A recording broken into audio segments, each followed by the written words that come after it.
Alright, so as we're taking a closer look at the box, we can see it has Cherry MX brown switches, gold-plated USB connectors, LED indicators, doable metal inner chassis, 2-port USB 2.0 hub, and 6 key rollovers, so you can press 6 keys at any one time and still have them register.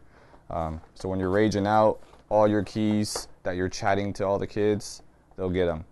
And the back is pretty much the same thing. It just reviews the features again that we already went through. It shows you an outline of what keys are illuminated in which mode, and these are just other languages. So other than that, there is not much else on the box. So we'll just go ahead and open this thing up.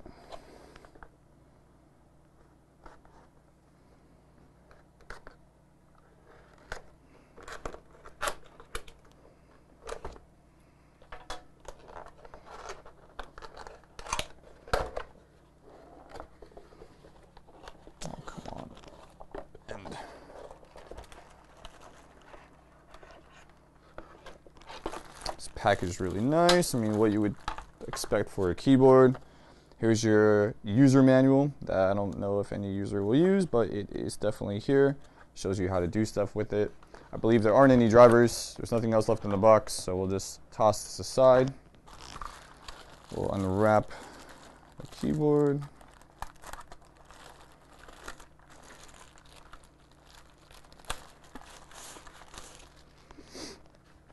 So on the outside first. So here we have our gold-plated USB connectors. One is going to be your data connection for the keyboard itself. The other one will be for this fabulous USB 2.0 hub on the top side of the keyboard. The rest of it's pretty much standard for a keyboard. You have a braided cable, which is nice, and your keys.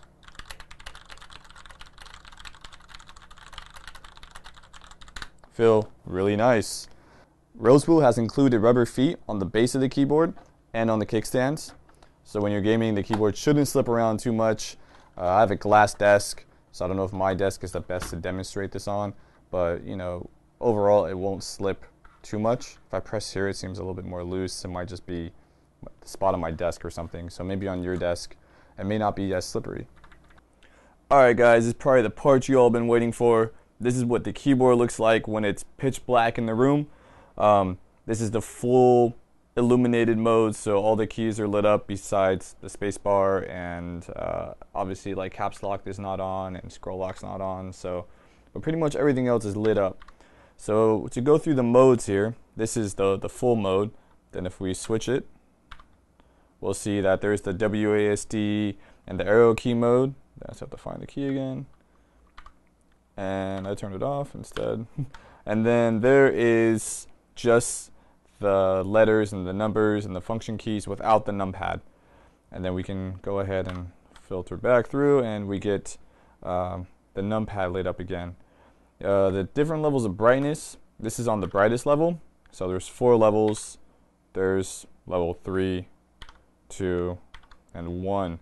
Over the couple days that I've used the keyboard so far, I've kept it on level 1.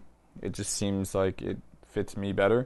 But I do like all the levels. They are nice to have. You can also turn the keyboard off if you just don't want any lights. Even if you turn it off, numlock stays on. To me, that makes sense. I mean, even on a normal keyboard, your numlock light is going to be lit up if numlock is on.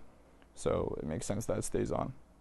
And if you like, you can have a little dance party. So you can do that by switching modes and then turning the keyboard on and off. So you could just start hitting a bunch of keys and you could have a little rave going on in your room. Other than that, there you guys go. Those are the illumination modes. Make sure you check out thinkcomputers.org for their full written review. Talk to you guys soon.